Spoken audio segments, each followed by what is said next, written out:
Hey guys, welcome to this week's edition of our prophecy update. And as always, we want to look at the things that are happening in the world, not only from a biblical standpoint, but a prophetic standpoint.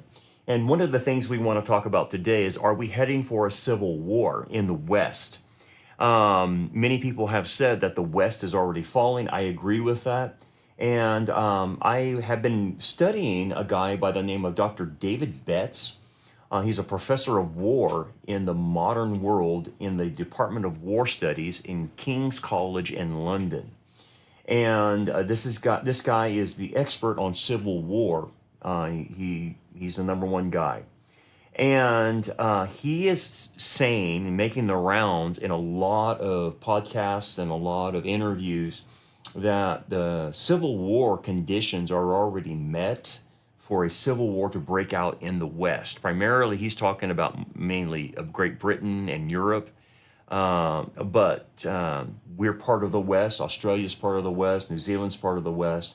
And the same things that are happening in Europe are the same things happening all around the world in the West. And as you guys know, there's been a concerted effort for a long time from the globalist elites to take down the West. That's not a secret.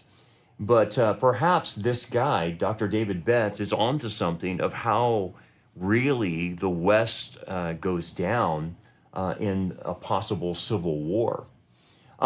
Betts indicates several things that is happening to set the conditions for civil war in the West.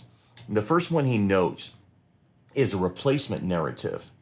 And that's been done through mass immigration, legally or illegally. And particularly if we're referring to Europe and the UK, which he is referring to, you're talking about Islam being a significant factor in that immigration. And we've known, even here in America, we've had Joe Biden open the borders to allow 12 million. Sometimes there's estimates up to 20 million have come through in the last 4 years. Unvetted, illegal, and obviously causing problems financially, but it also causes problem for the American culture.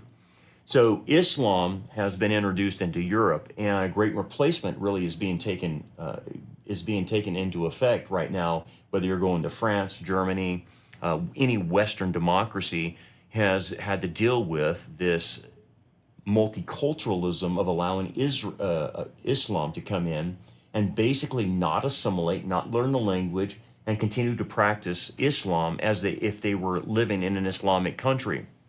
Well, he says that this multiculturalism, and you have to understand what multiculturalism is.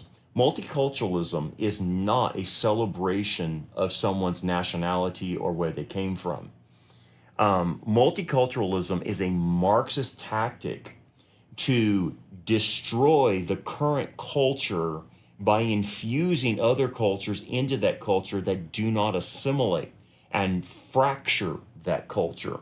It is about downgrading the national populace of its own homeland. That's what multiculturalism is.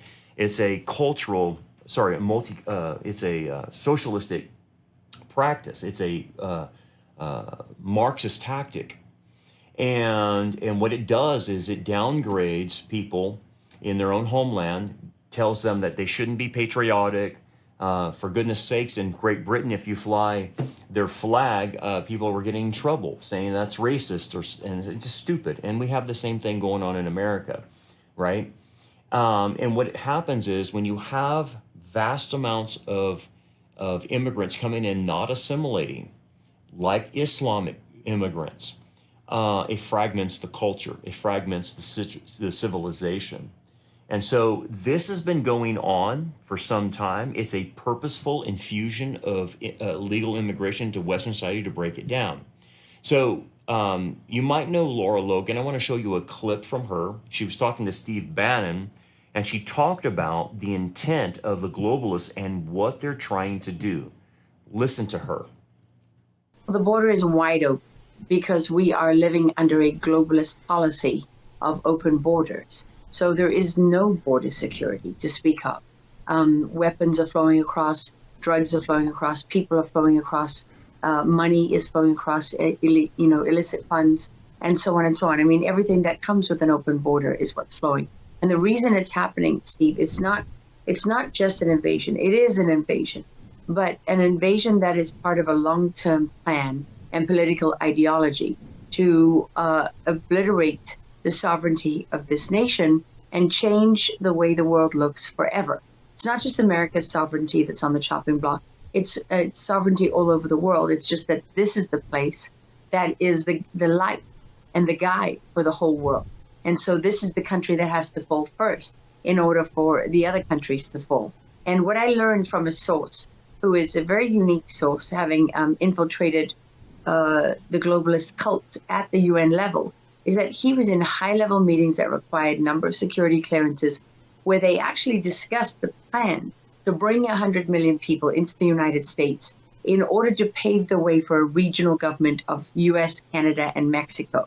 And that was to bring in 100 million people from Latin American countries together with a strategy of creating these cartels, making life unbearable. It's called a push-pull strategy, where they push all these people out of these countries where it's unbearable living like this, and they pull them into the United States. And then once you reach that critical number of over 100 million in this invasion, they will then propose that, well, for your family and friends back home who need, you need ease of travel, they need a better life, and so on and so on. And we can do all this better with a regional government than we can with a U.S. government. And they will have enough critical mass inside the country in order to effect that policy.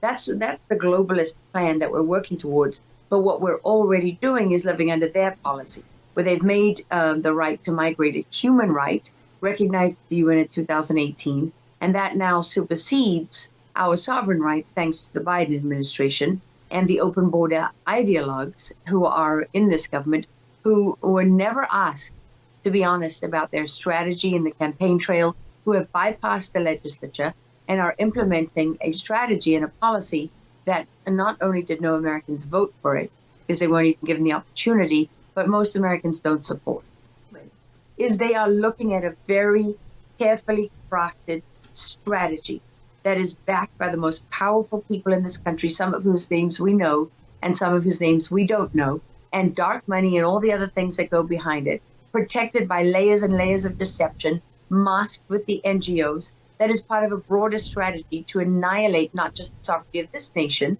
but of every nation on earth, because they seek to have control of the whole globe.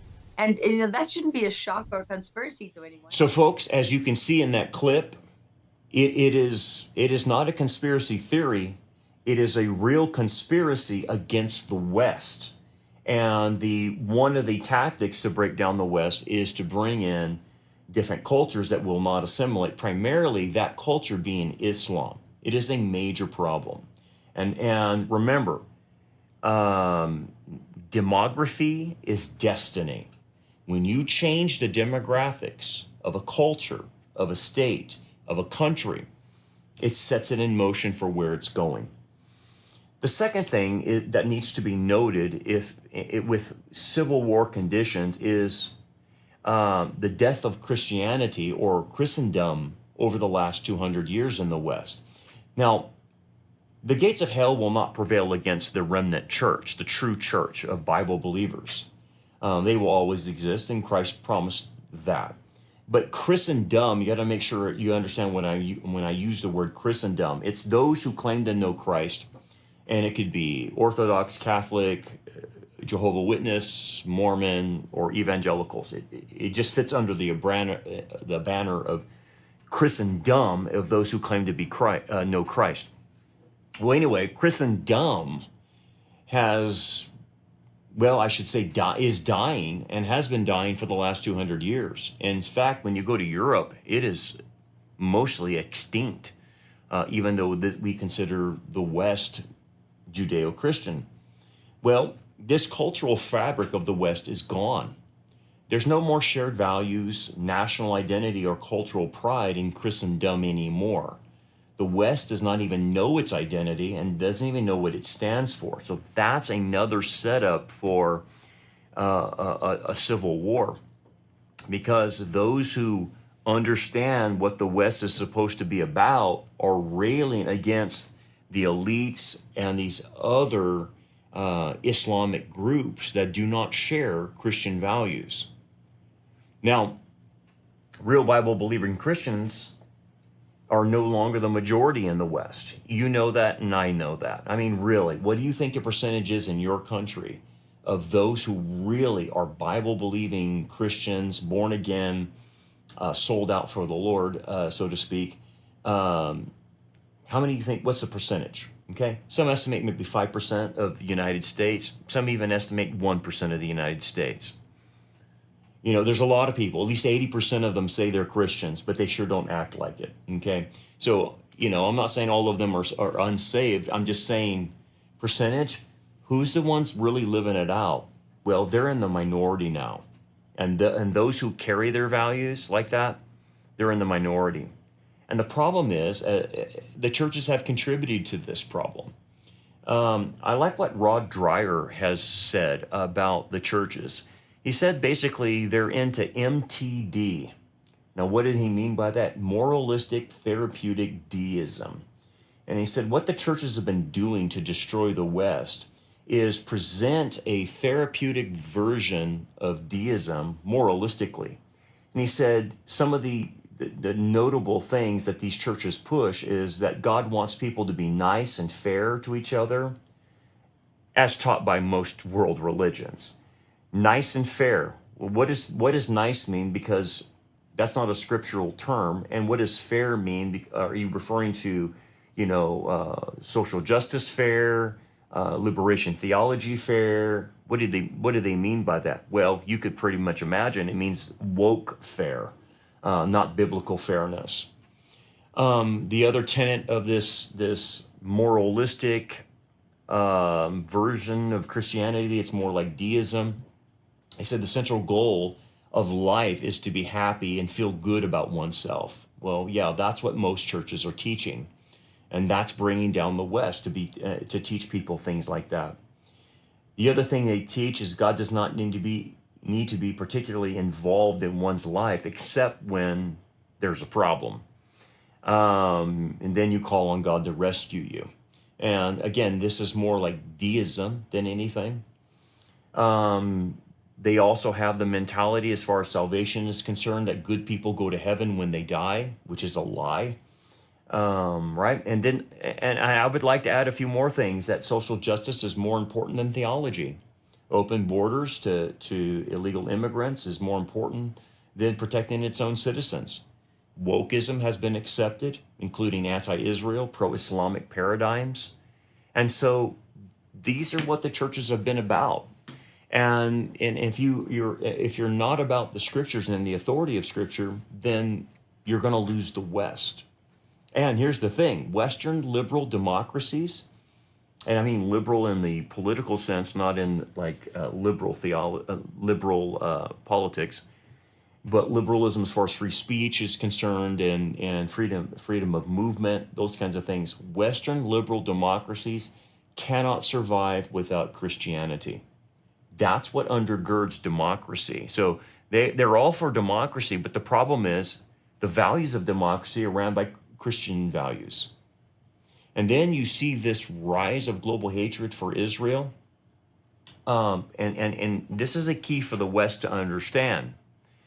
Israel reveals the true enemies of the West. So do not ignore Israel. Anytime you see what's happening to Israel, understand they're the canary in the coal mine. They get hurt first. So whatever they get hit with, the West will get hit with. So what happens to Israel is a prophetic foreshadowing to the West. If they hate Israel, they're going to hate the West. They see Israel as the vanguard of the West. And so the enemies of the West are really targeting Christianity, which is tied to Israel and obviously the Old Testament foundations. You know, it's interesting that 1 Corinthians chapter 10, 11 through 12, Paul talks about Israel being an example to all of us. He says, now all these things happened to them, referring to Israel, as examples. And they were written for our admonition, upon whom the ends of the ages have come. Therefore, let him who thinks he stands take heed lest he fall. And so Paul was telling the Corinth church, look, Israel was our example. So if they made a mistake or they did wrong or someone came against them, the same is true about you guys in Corinth. They are our example. And so the same principle is applied. When you see Israel being hammered by the UN, when you see them getting hammered by the media and the media just lying about them, well, guess what? That means they're going to do it about you and I, the West, and Christianity. That's what it implies. They are the example of what will happen to us. David Betts also indicates another sign of civil war is polar factualism. And it means that people are not disagreeing over particular issues, but are differing based on their consensus view with their tribe. And this is where we get the concept of identity politics. Whereas someone takes a position, in other words, and it's not based on rational logic and them thinking through the issue. It's just, what does my party, what does my tribe believe about this issue? And so that's what I believe.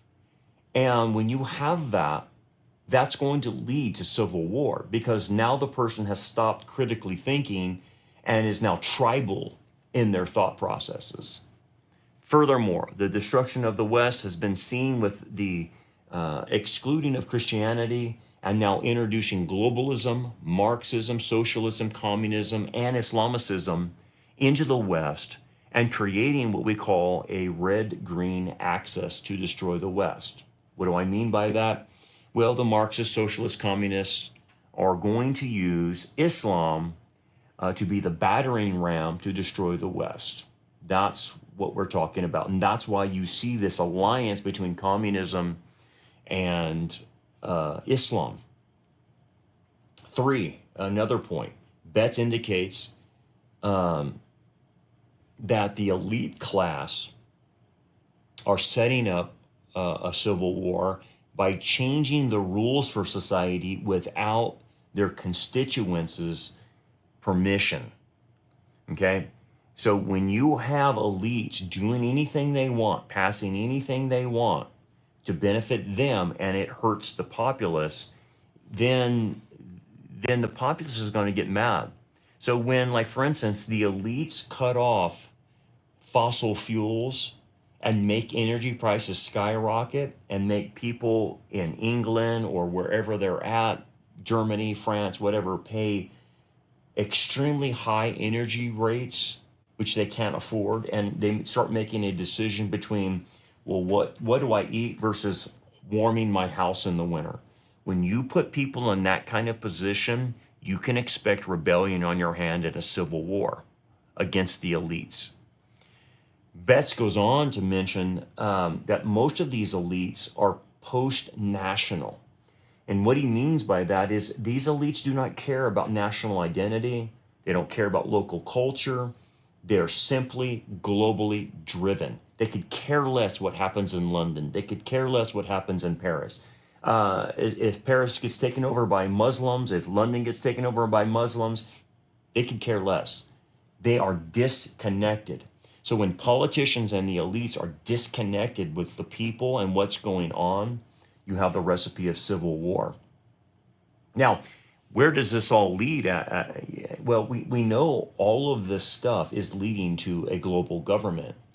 And so I want to make sure we understand that as far as our basis of that.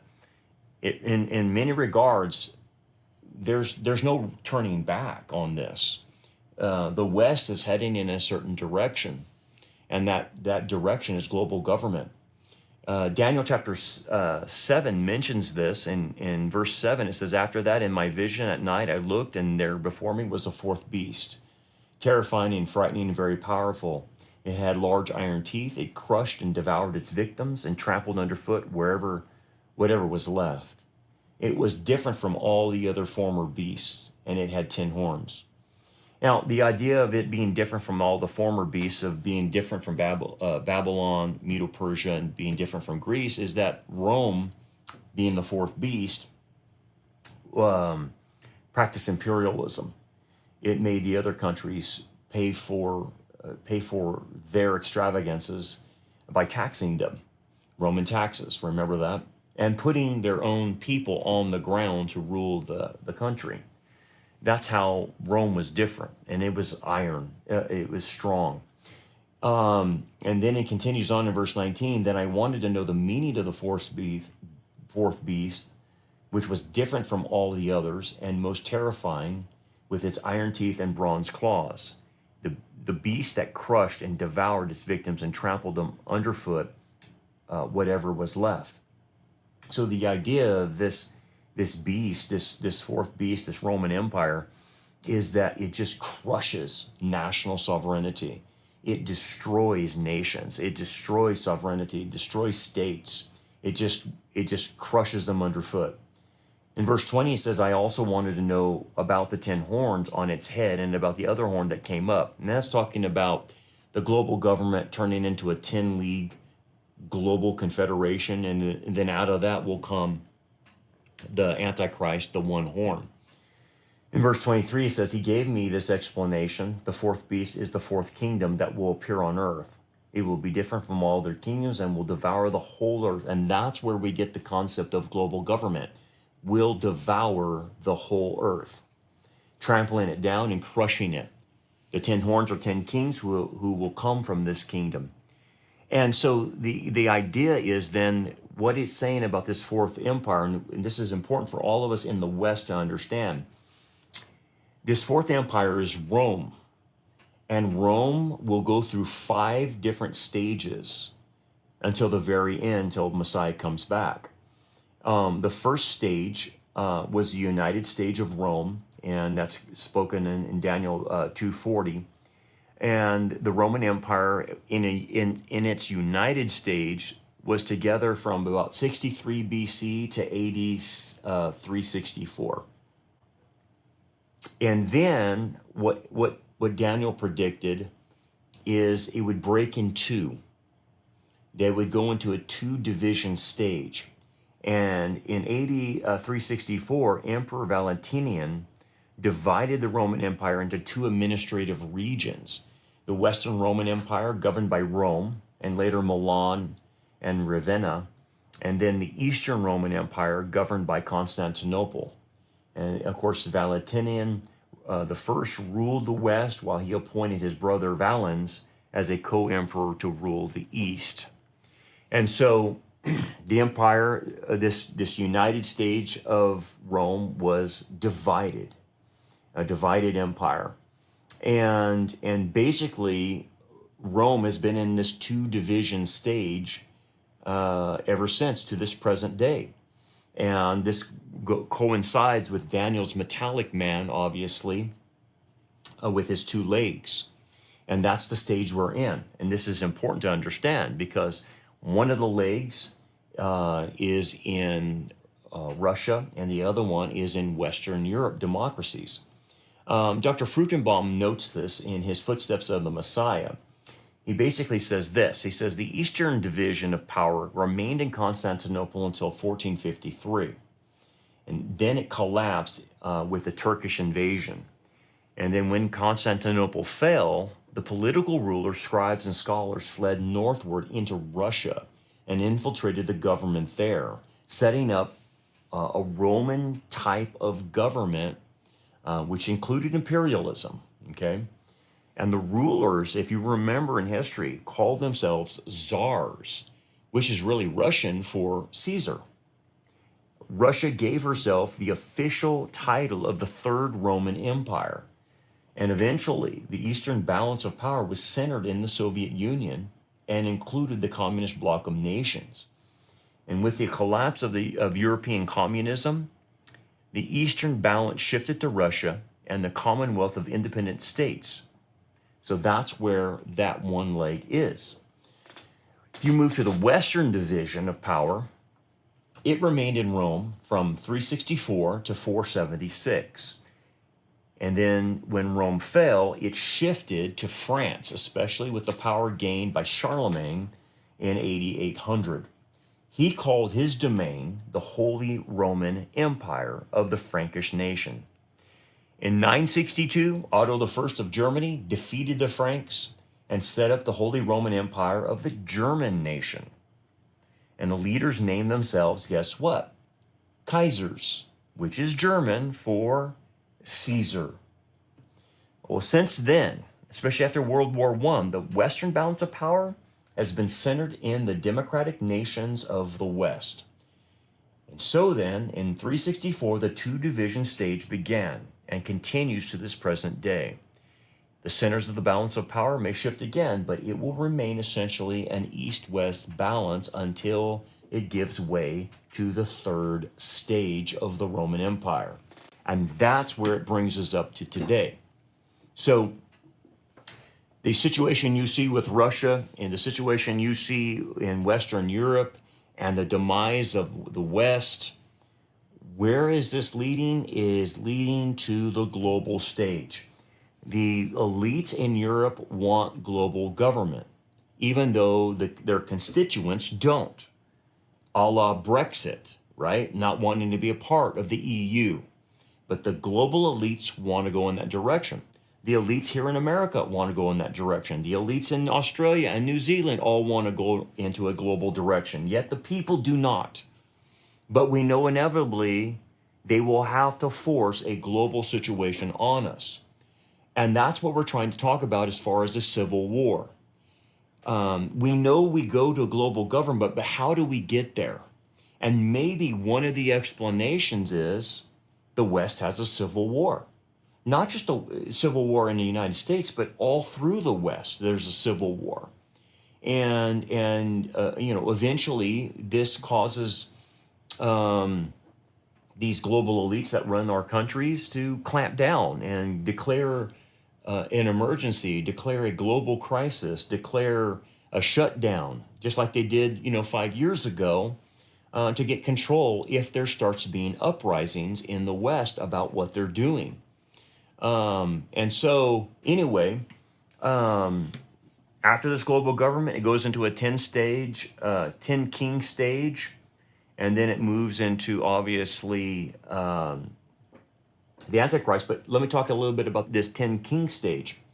This 10 king stage has been talked about by the global elites since after World War II.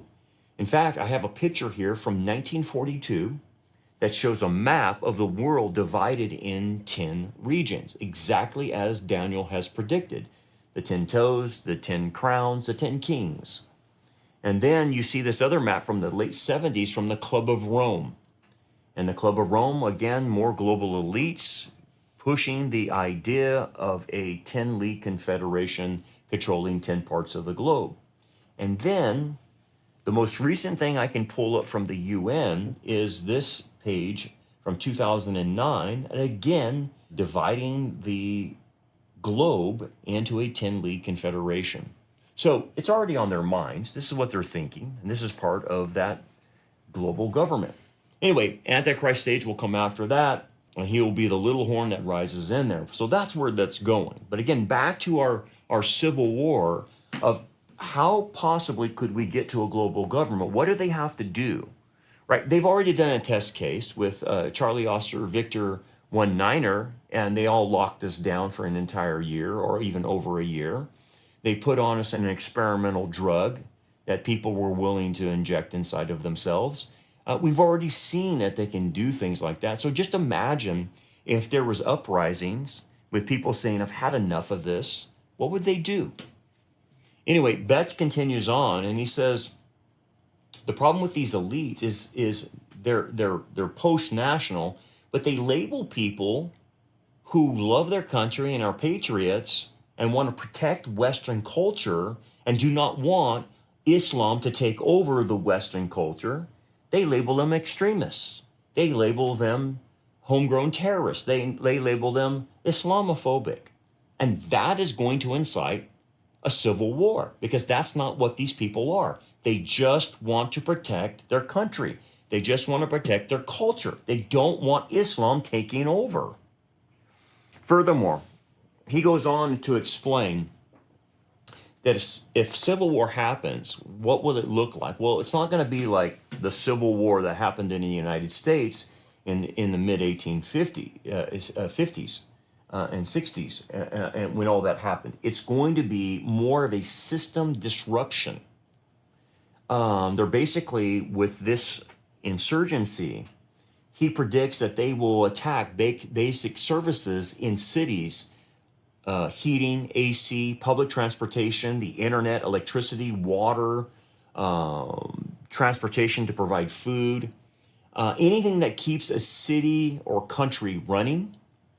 And again, in this kind of civil war, it only takes a few hundred committed actors to stop things like that, to stop New York from working, to stop Paris, to stop London.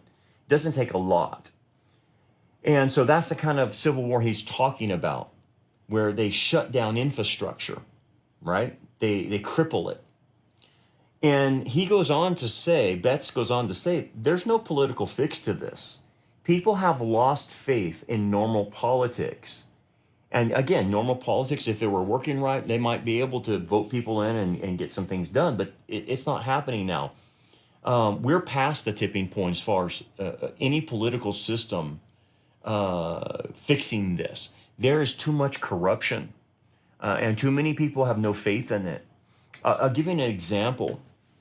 You know, we in America have dealt with this Epstein files. We've dealt with Russiagate. Now we find out Obama, Hillary Clinton, James Clapper, Comey, Brennan from the CIA. They were all involved, Loretta Lynch. They were all involved in making up a lie, and the media was complicit with it. The deep state was involved in it. George Soros was involved in it, in portraying a political candidate like Donald Trump as having Russian ties. And it's all now come out. It's a lie. We all knew it was. And the question then is anyone going to jail? They're not. Is anyone going to go to jail for locking us down for an entire year? Is anyone going to go to jail for giving us an experimental injection that is killing people? No one's going to jail. They're not. And the problem that causes is people lose faith in the system. I'm losing faith in the system. I think it's the best system, a democracy. But if you don't have people that won't follow the rules of Judeo-Christian ethics and values, and that lie their way through things, and are involved in the deep state and involved in all kinds of evil corruption, then what do you have? The system won't work. The system is broke because of the people that are in the system. And how are we going to get rid of the deep state? How do you get rid of the FBI? How do you get rid of the CIA? How do you get rid of these entrenched bureaucrats that have been in there for decades upon decades? They're not going anywhere. The same is true in Europe. The same is true in the UK. The same is true in France. The same is true in Australia. The same is true in New Zealand. The bureaucratic system, no one has faith in it. No one thinks anything's going to happen. Hey, am I excited that Donald Trump got elected? Absolutely. But there's only so much Donald Trump can do. We are now finding out that he can only go so far, and he's not even going to release the Epstein files. Why? Did they find out there's too much deep state involved in this? There's too many actors that would stop that? Apparently so. So what happens to the West, those of us in the West, we lose faith in the political process. Do you really believe the political processes work, or do you believe the deep state's controlling things? Those of you in Europe, why are your elites bringing in droves and droves, millions of Muslims into your country?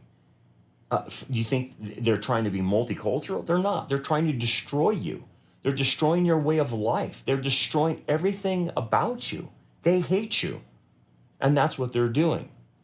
So David Betts, again, Civil War expert, says there's about a 4% chance every year for a civil war to break out in the West.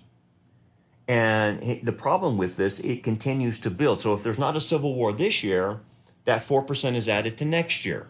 And then it's added to the next year, and the next year, and the next year. So after 5 years, you have a 20% chance of it happening. So each year, what he's predicting is that you're getting closer and closer to a civil war. That's what he's saying. And so he says the chance of this happening in the next 5 years is extremely high. And again, like he points out, once it starts in one country, all the other countries will follow. And the states simply do not have the resources to deal with this. The death toll, he estimates, could reach up to 1 to 4% of the population will die from it in whatever country they're in. And people will flee from the cities because a lot of it will happen in the cities. Property damage will be done, and that's going to lead to personal violence. And there's going to be a massive economic damage. Okay. So if that's happening, he says the problem is there's no new land to escape to. There's no the new world to escape to. There's no America to escape to.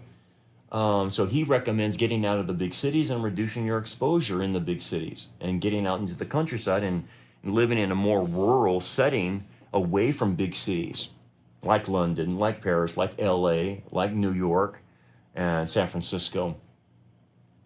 And it's very possible. And again, we're not 100% sure. We don't know. We're just looking at this, that a civil war in the West could lead to a global government. I could totally see that.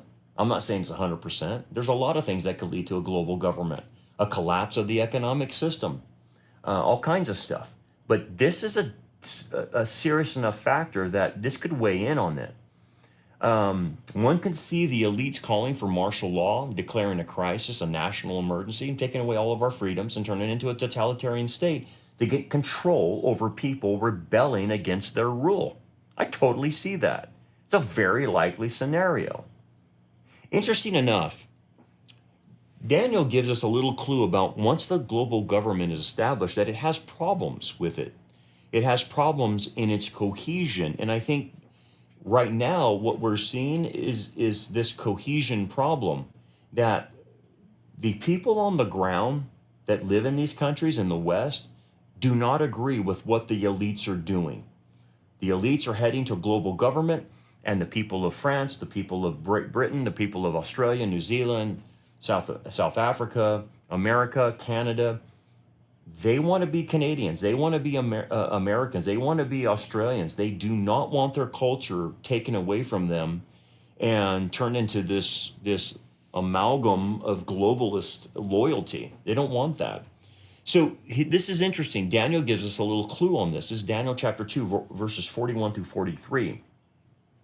He says, whereas you saw the feet and toes, this is talking about Daniel's metallic man, talking about the global government, partly of potter's clay and partly of iron, the kingdom shall be divided. Yet the strength of the iron shall be in it, just as you saw the iron mixed with ceramic clay. And as the toes of the feet were partly of iron and partly of clay, so the kingdom shall be partly strong and partly fragile. As you saw iron mixed with ceramic clay, they will mingle with the seed of men, but they will not adhere to one another, just as iron does not mix with clay. What is he talking about there? Well, you got to go in context, because in context, he's talking about the Roman government, right? And he's talking about the global government, stage 4, when it breaks into a 10-toe or 10-league confederation globally. And he's saying there's a problem with it. He's saying there's iron and clay mixed together, and they don't adhere to one another. Iron and clay do not adhere. What's the iron represent? The iron represents Rome, the global government. But what does the clay represent? Well, it goes back to the Garden of Eden, how God created man. And he created Adam and Eve out of the clay, out of the dust of the ground. Well, it's referring to mankind. So the iron is referring to Rome, but the clay is referring to mankind. But in what context? Again, context determines the meaning of words. So if I'm dealing with clay and I'm dealing with humanity coming from Adam, being made from the ground, then what I'm really talking about is I'm talking about government. I'm talking about the nations involved in this.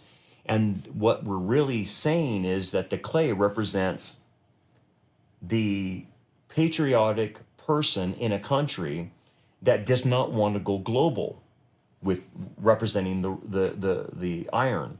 And so what Daniel is really trying to say to all of us is this pushback from people in their own countries do not want globalism, so it has to be forced on them.